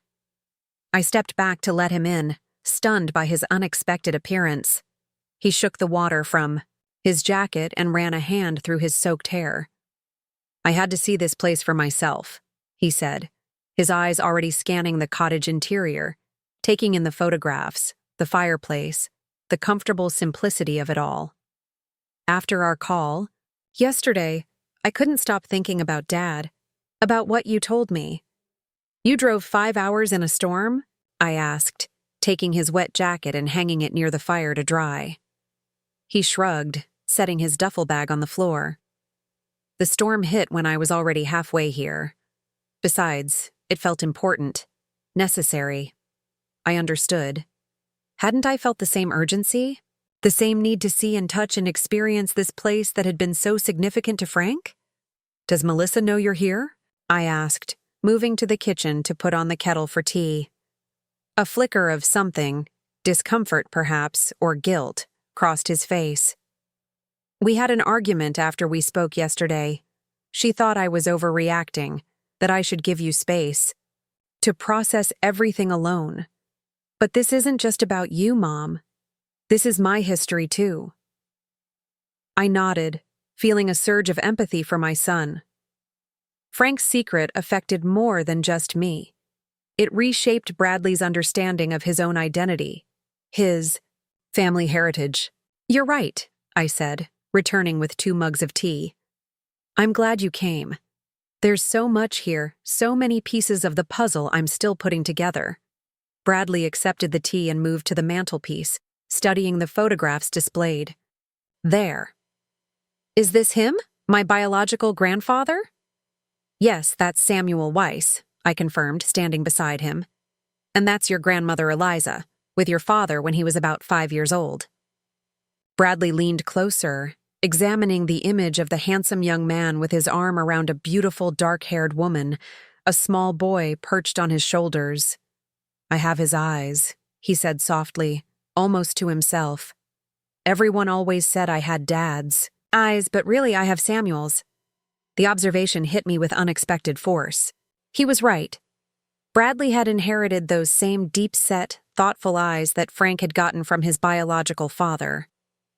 A genetic legacy that had passed from Samuel to Frank to Bradley, bridging the decades and the separation that Frank had maintained between his 2 identities. "Your father kept journals," I said, gesturing to the leather-bound book on the side table. "He wrote about this place, about Samuel, about why he kept it separate from our life together. If you want to read them," Bradley nodded, his expression solemn. "I'd like that. But first, can you show me around? I want to see everything." Despite the late hour and the storm raging outside, I gave Bradley a tour of the cottage, the small but functional kitchen, the 2 bedrooms, the collection of photographs and mementos that Frank had gathered over the years. I showed him the pocket watch from the safe deposit box, explaining the inscription from Eliza to Samuel. "So my last name should have been Weiss," Bradley mused, turning the watch over in his hands. "Bradley Weiss instead of Bradley Wilson." "Robert Wilson was a good father to Frank," I reminded him gently. "From everything I've learned, he loved your dad as his own, never made him feel like anything less than his true son. The Wilson name is part of your heritage, too." Bradley nodded, but I could see he was still processing, still adjusting to this new layer of family history that had been revealed so suddenly. We ended the tour on the screened porch that faced the lake. The rain had slackened somewhat, though lightning still flickered over the water, and thunder rumbled in the distance. "It's beautiful here," Bradley said, gazing out at the silvery flashes of lightning reflecting on the lake's surface. "Peaceful, even in a storm. I can see why Dad was drawn to it." "It was his connection to Samuel," I explained. "A way of honoring the father he barely remembered, but whose loss shaped him profoundly." Bradley turned to me, his expression troubled. "Why didn't he trust us enough to share this? Why keep it a secret for so long?" It was the same question I'd been wrestling with since discovering the safe deposit box. "I don't think it was about trust, exactly," I said, choosing my words carefully. From his journals, it seems he worried that sharing this place, this history, might somehow diminish it. Or perhaps he feared we wouldn't understand the importance it held for him. "But we're his family," Bradley insisted, a hint of hurt in his voice. "We would have understood." "Would we have?" I asked gently. "If he'd told us 20 years ago that he'd purchased his childhood summer cottage, that he wanted to spend time here connecting with memories of a father he'd lost at 6, would we truly have understood? Or would we have seen it as an oddity, a curious attachment to a past he barely remembered?" Bradley was quiet considering this. "I might have thought it was strange," he finally admitted, but I would have tried to understand. I think he knew that.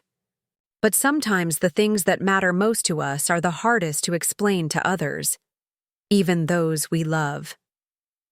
We sat in companionable silence for a while, listening to the rain pattering on the porch roof, each lost in our own thoughts. Finally, Bradley asked the question that had been hovering between us. "What are you going to do with this place, Mom? Are you going to sell it?" I sighed, still uncertain. "I don't know. Part of me wants to keep it, to maintain this connection to your father, but another part wonders if I'm just clinging to the past when I should be moving forward." "You don't have to decide tonight," Bradley pointed out, "but I want you to know. I don't want you living in our basement anymore." The statement hung in the air, blunt and unexpected. I turned to look at him, surprised by the directness. "That came out wrong," he amended quickly. "What I mean is, you deserve your own space, your own life. Whether that's here or somewhere else, I want you to be independent again. Happy."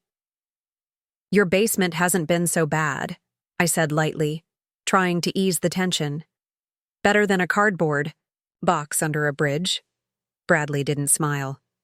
"It's been hard on all of us. You trying not to intrude, Melissa trying to balance being hospitable with wanting her privacy back, me caught in the middle.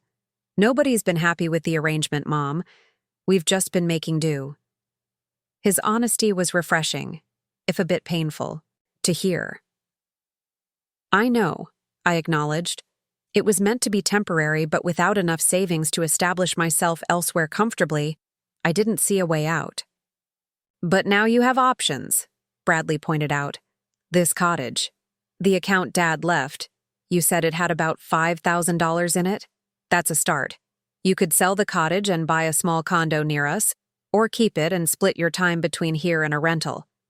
For the first time, I allowed myself to seriously consider the possibilities. The cottage was probably worth a significant amount. Lakefront property in this area didn't come cheap. Even if I kept it, I could rent it out during the summer tourist season for additional income. "I need to talk to a real estate agent," I said, thinking aloud. "Get an idea of the cottage's value, explore the options." Bradley nodded. "That makes sense. And Mom, whatever you decide, I'll support you. But I think Dad left you this place for a reason. Not just as a financial asset, but as a gift. A piece of himself he wanted you to have." His insight touched me deeply. Frank had indeed left the cottage as more than just property. It was a message, a final revelation of his complete self, entrusted to me to understand and preserve or pass on as I saw fit. We stayed up late into the night, Bradley, reading Frank's journals while I made notes about questions to ask the real estate agent, ideas for moving forward. The storm gradually subsided, leaving behind a gentle patter of rain and the occasional distant rumble of thunder. When we finally turned in, Bradley taking his father's childhood bedroom, I lay awake for a long time, listening to the rain and considering the strange turns my life had taken. A year spent in my son's basement, feeling increasingly adrift and dependent. Then a letter addressed to a dead man, a key to a safe deposit box, and the revelation of a secret life my husband had maintained for decades. I'd come to Harbor Springs feeling betrayed and confused. Now, just days later, I felt something entirely different. A growing sense of possibility, of doors opening rather than closing. Frank's secret had been a shock, but it had also been a gift, not just the cottage itself, but the opportunity it represented to reclaim my independence, to start again on my own terms. As I drifted toward sleep, I realized that my feelings about the cottage had shifted. It no longer felt like an alien place, a symbol of my husband's deception. It had become something else, a bridge between past and future, a place of healing and transformation. In the morning, Bradley and I would visit a real estate agent in town, explore my options and begin making concrete plans. But for now, in this quiet moment between day and dream, I allowed myself to simply be grateful for Frank's final gift, for Bradley's support, and for the unexpected chance to rewrite the story of my retirement years. Morning arrived with surprising clarity after the storm. Bradley and I ate breakfast on the porch, watching sunlight sparkle on the wet leaves and puddles that dotted the clearing around the cottage. Lake Michigan stretched before us, calm and blue, showing no evidence of the previous night's tumult. "I called Melissa this morning," Bradley said, setting down his coffee mug. "Told her where I was, that we'd be heading into town to talk to a real estate agent." He hesitated, then added, "She asked if you'd made any decisions yet." The question hung in the air between us. Had I? In the quiet hours of early morning, watching the sunrise from Frank's, now my east-facing porch, something had settled within me. Not quite a decision, but the beginnings of one. "I'm leaning toward keeping the cottage," I said slowly. "At least for now. There's still so much to learn about this place, about what it meant to your father. Selling it immediately feels premature." Bradley nodded, his expression thoughtful. "I think that's wise. There's no rush. But what about your living situation? You can't stay in our basement forever, Mom." "No," I agreed. "I can't, and I don't want to." After breakfast, we drove into Harbor Springs and met with Janet Kozlowski, a real estate agent Sandra Keene had recommended. Her office overlooked the harbor, sailboat masts swaying gently beyond the window as we discussed my options. "The cottage is in a desirable location," Janet explained, consulting comparable property listings on her computer. "Lakefront property on that stretch of Pinecrest Road typically sells for between $350,000 and $450,000, depending on size, condition, and exact proximity to the water." The figures stunned me. I'd known the cottage must be valuable, but hearing the actual estimate made me dizzy. Even at the low end, it represented financial security I hadn't dared hope for after Frank's death and the loss of our Milwaukee home. "That's if you decide to sell," Janet continued. "But there are other options. The summer rental market here is strong. You could easily rent the cottage during peak season, June through August, for around $2,000 per week. 8 weeks of summer. Rentals could generate $16,000, Bradley calculated quickly. That's significant income. Exactly, Janet nodded. Many property owners choose to use their cottages themselves during the off-season, spring and fall, and rent them out during the summer when rates are highest. The possibility crystallized in my mind. Summers elsewhere, perhaps in a small apartment near Bradley and Claire, and spring and fall at the cottage. A life divided between my children and this place that connected me to Frank's hidden past. "What about winter?" I asked. "Is the cottage winterized?" "It is," Janet confirmed. "Your husband made those upgrades about 10 years ago. The property management company can check on it during the winter months if you're not in residence. Ensure the pipes don't freeze, that sort of thing." We left Janet's office with a folder of information, rental management options, market analyses, names of contractors if I decided to make any updates to the property. The concrete details grounded me, turned the emotional whirlwind of the past. Few days into practical considerations, steps I could take toward a new future. Bradley and I spent the afternoon walking through Harbor Springs, exploring the small town that had been so significant in Frank's history. We found the public beach where Ruth had shown me the photograph of the Weiss family at the 4th of July picnic. We wandered through shops along the main street, stopping for lunch at a small cafe overlooking the harbor. "I can picture Dad here," Bradley mused, watching boats bobbing at their moorings. "It suits him somehow, quiet, unhurried, a little old-fashioned." I nodded, seeing it too. Frank walking these streets, visiting with Ruth at the Historical Society, stopping by Sandra's office to pick up the cottage keys. A different version of my husband than the one I'd known in Milwaukee, yet somehow authentic, genuine. Your father contained multitudes, I said softly. I thought I knew him completely, but there were depths I never reached. Does that bother you? Bradley asked, studying my face. That he kept this separate? I considered the question carefully. It did at first, but now, I think I understand better. This place, this connection to Samuel, it was something precious to him, something fragile. He was protecting it, preserving it in amber, keeping it pure. By not sharing it with us? By not risking our misunderstanding, I clarified. Not everyone would appreciate what this cottage represented to him. This link to a father he barely remembered, to an identity he'd set aside but never completely abandoned. It wasn't about excluding us from his life.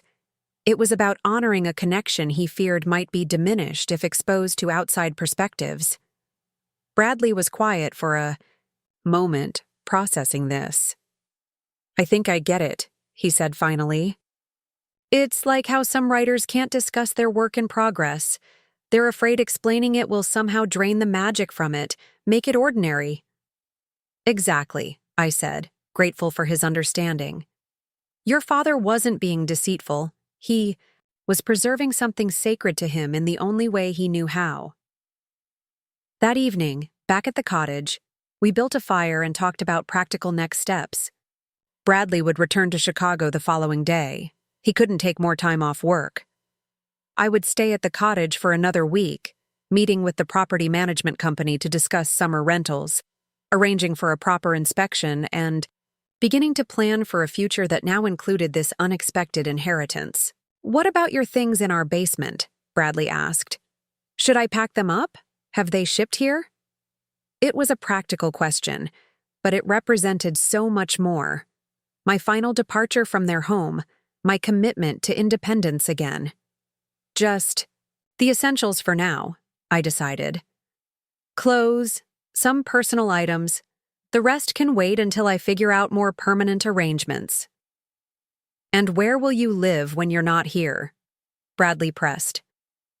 If you rent the cottage in summer, where will you go? It was the one piece of the puzzle I hadn't quite worked out. I'm not sure yet, I admitted. I could look for a small apartment in Northbrook to be near you and eventually near Claire when she visits. Or maybe I'll explore other options. I've always liked Madison. It's a good halfway point between Milwaukee and Chicago. Whatever you decide, I'll help, Bradley promised. And Mom, I want you to know that having you in our basement this past year, it wasn't a burden. I'm glad we could be there for you after Dad died. I just think it's time for all of us to move forward now. I reached over and squeezed his hand, touched by his sincerity. I know, honey. And I'm grateful for the shelter you provided when I needed it most. But you're right. It's time for me to stand on my own again. The next morning, I stood on the porch watching Bradley's car disappear down the gravel driveway. He'd be back in Chicago by early afternoon, returning to Melissa and their life together. I'd promised to call daily, to keep him updated on my plans, to let him know if I needed anything. Alone again, I turned back to the cottage, my cottage now, with a sense of purpose I hadn't felt in years. There was work to be done, decisions to be made, a future to plan. Frank's secret had initially felt like a betrayal, but it had transformed into an opportunity, a chance to reclaim my independence and build something new from the fragments of the past. I spent the morning clearing space in the master bedroom, making it more my own. I carefully relocated some of Frank's personal items to a cedar chest, preserving them but creating room for myself as well. I rearranged the living room slightly, angling the armchairs to better capture the morning light. Small changes, but significant ones. This wasn't just Frank's sanctuary anymore. It was becoming mine as well, a place where I could honor his memory while forging my own connection to this peaceful spot on Lake Michigan's shore. In the afternoon, I drove into town to meet with Sandra at Pine Harbor Property Management. We discussed summer rental arrangements, scheduled a professional inspection, and set up increased maintenance checks since I would be splitting my time between the cottage and wherever I established my second residence. Frank would be pleased, Sandra said as our meeting concluded. He always hoped you'd find this place eventually, that you'd make it your own. I thought of Frank's journals, of his struggle to find a way to share this part of himself with me. I think he'd be relieved, I said, that the secret's finally out, that the division he maintained for so long has been healed. Will you change? Anything? Sandra asked. Renovate? Update? I shook my head.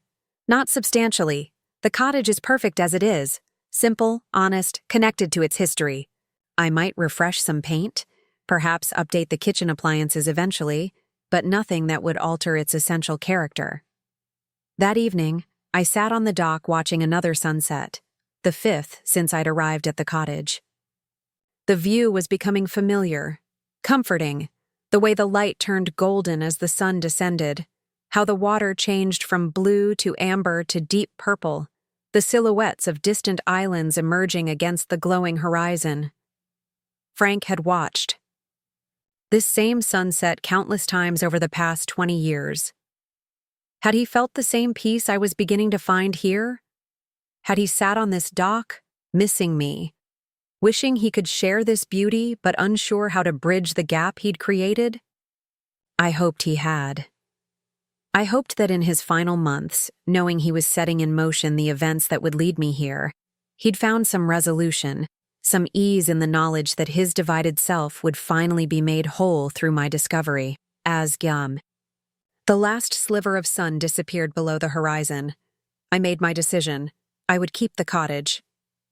I would honor Frank's legacy by making this place part of my new life, not just a retreat or an investment property, but a home, at least for part of each year. And for the rest of the time? That path was still forming. But for the first time, since Frank's death, I felt genuinely optimistic about the future. Whatever shape it took, I would no longer be defined solely as a widow living in her son's basement, dependent and diminished. Frank's final secret, revealed at last, had given me more than just property. It had returned to me the possibility of reinvention, of beginning again. 1 year later, the morning light filtered through the curtains of my small apartment in Madison, Wisconsin. I sipped coffee at my kitchen table, reviewing my calendar for the coming week.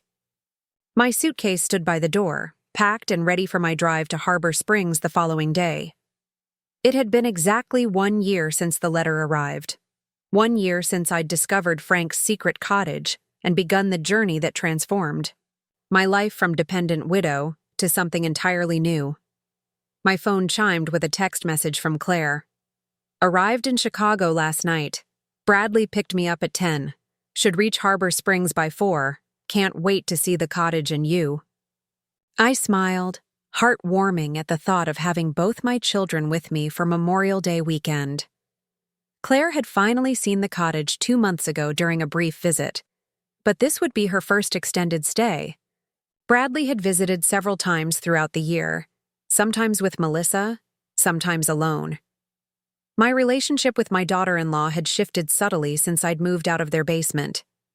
The tension that had hummed beneath our every interaction had dissipated, replaced by a more genuine, if still somewhat formal, connection. Without the pressure of constant proximity, without her role as reluctant hostess and mine as unwanted guest, we'd found a new equilibrium. Not close, perhaps, but respectful, even occasionally warm. I finished my coffee and made a final check of the apartment. Everything was in order for my 3-month absence. The Madison apartment had been a fortunate find, a 1-bedroom unit in a quiet complex with reasonable rent, close enough to both Milwaukee and Chicago that I could visit friends and family easily. I'd signed the lease 8 months ago after my first summer renting out the cottage. Janet Kozlowski's prediction had proven accurate. The Harbor Springs cottage had rented quickly and profitably during the peak summer season, providing income, That, combined with my teacher's pension, allowed me to maintain two modest residences, the apartment in Madison and the cottage in Michigan. My life had fallen into a rhythm I hadn't anticipated but had come to cherish. Summers in Madison, close enough to Bradley and Claire for regular visits. Spring and fall at the cottage, enjoying the quieter seasons by the lake. Even a few winter weeks there, experiencing the hushed beauty of snow-covered pines and frozen shoreline. The cottage itself had changed little. I'd repainted some rooms, updated a few appliances, but preserved its essential character. The photographs of Samuel and Eliza Weiss still adorned the mantelpiece. Frank's journals remained in the desk drawer. The Adirondack chairs still faced the water from the same spots on the dock. But I had changed. The woman who had lived tentatively in her son's basement, diminished by loss and financial insecurity, had been replaced by someone more resilient, more independent. Someone who had confronted the past and fashioned from it a future she hadn't imagined possible. I locked the apartment door behind me and took one last walk around the neighborhood before my departure. Madison had proven to be the right choice, a vibrant small city with enough activities to keep me engaged, but not overwhelmed. I'd joined a book club at the local library, volunteered tutoring elementary students twice a week, and made a few casual friends among my neighbors. The life I'd built wasn't extraordinary, but it was mine. Not defined by Frank's absence or by dependency on my children, but created deliberately, thoughtfully from the unexpected opportunity his final secret had provided. The drive to Harbor Springs the next day felt like going home, though whether I was heading toward home or away from it had become pleasantly ambiguous. Both places belonged to me now, the apartment and the cottage, the city and the lakeshore, the present I was building and the past I had come to terms with.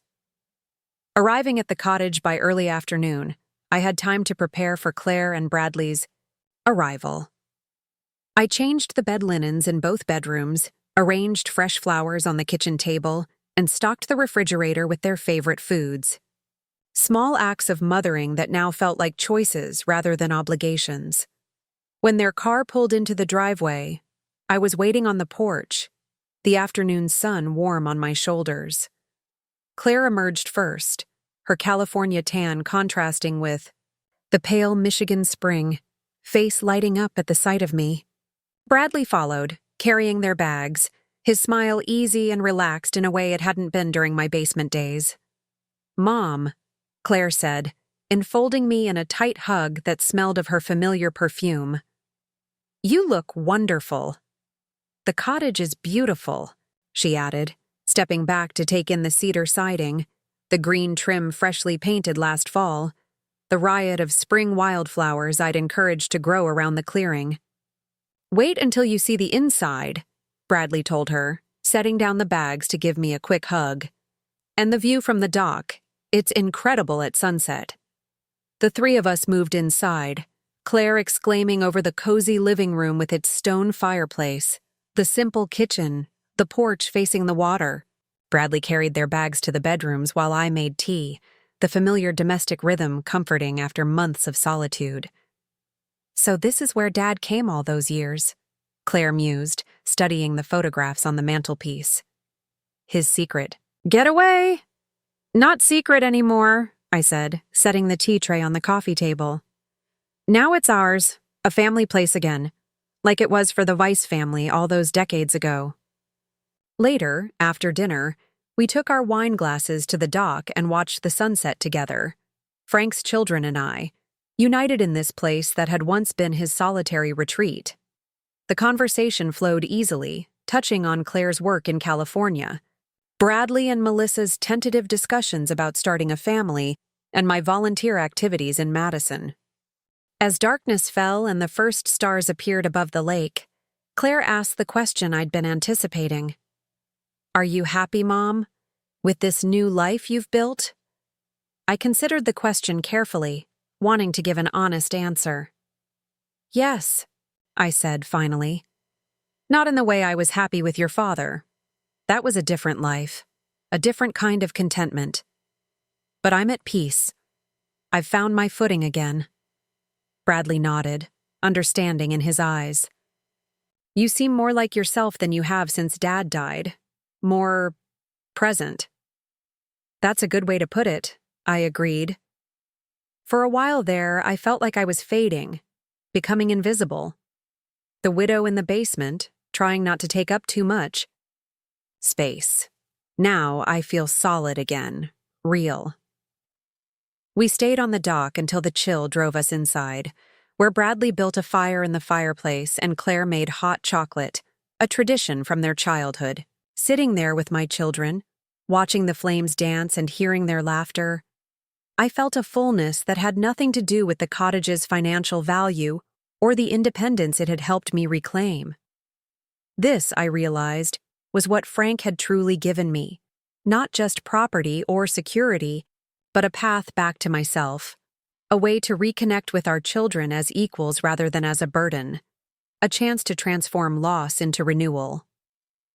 The weekend passed quickly, filled with hikes along the lakeshore, meals at Harbor Springs restaurants, conversations that stretched late into the night. Bradley and Claire absorbed the history of the cottage, of Samuel and Eliza Weiss, of the complicated man their father had been, formed by early loss, shaped by dual identities he never fully reconciled. On their final evening, we gathered on the porch as a gentle rain pattered on the roof. Claire had found Frank's journals earlier that day and had been reading them, her expression thoughtful as she closed the leather cover. I wish he'd told us, she said, echoing Bradley's words from a year ago. About Samuel, about this place, about who he really was. He told us in his own way, I replied softly. Through the values he lived by, through the love he showed us, through this final gift he arranged for us to discover together. Bradley reached over and took the journal from Claire, running his fingers across the embossed name, Franklin Weiss, that his father had set aside but never forgotten. You know what's strange? He said. I feel closer to Dad now, knowing about this part of him, than I did when he was alive. It's like seeing the complete picture for the first time. Claire nodded, wiping away a tear. It's like he's more real somehow. Not just Dad, but a whole person with complexities and contradictions, just like the rest of us. That's the gift of this place, I said, looking out at the rain-misted lake beyond the porch. It completed the picture of your father, made him fully dimensional, and in doing so, it gave us each a chance to become more complete versions of ourselves too. The next morning, I stood on the porch waving as Bradley and Claire drove away, promising to visit again soon. Claire in August when she'd be in Chicago for a conference. Bradley for the 4th of July weekend with Melissa. Alone again, I didn't feel the emptiness I'd expected. Instead, I felt a quiet contentment, a sense of rightness that had been absent during those basement months after Frank's death. I walked down to the dock and sat in one of the Adirondack chairs, watching a pair of loons glide across the water. The cottage behind me was no longer just Frank's secret retreat, or even simply my inheritance. It had become a gathering place, a connection point, a bridge between past and future. Frank had kept this place separate from our shared life for reasons I now understood. His divided self, Franklin Weiss and Frank Wilson, had needed this sanctuary to remain whole. But in revealing it to me after his death, he had created something new. Not division, but integration. Not secrecy, but legacy. From the basement to the lakeshore, from dependence to autonomy, from loss to renewal, my journey had come full circle. Not back to where I'd started, but to a new beginning. I couldn't have imagined when that letter first arrived, when a key to a safe deposit box opened not just a cottage door, but the door to the rest of my life. I closed my eyes, feeling the spring breeze against my face and the solid wood of the chair beneath me. In that moment, I was exactly where I needed to be. Not in someone else's basement, not in the shadow of what I'd lost, but fully present in a life that was, at last, entirely my own. Looking for more? we've got two amazing stories ready for you right on screen. If this one touched you, these are absolutely worth your time. Click to watch them now. And hey, subscribe and hit that bell to never miss our latest uploads.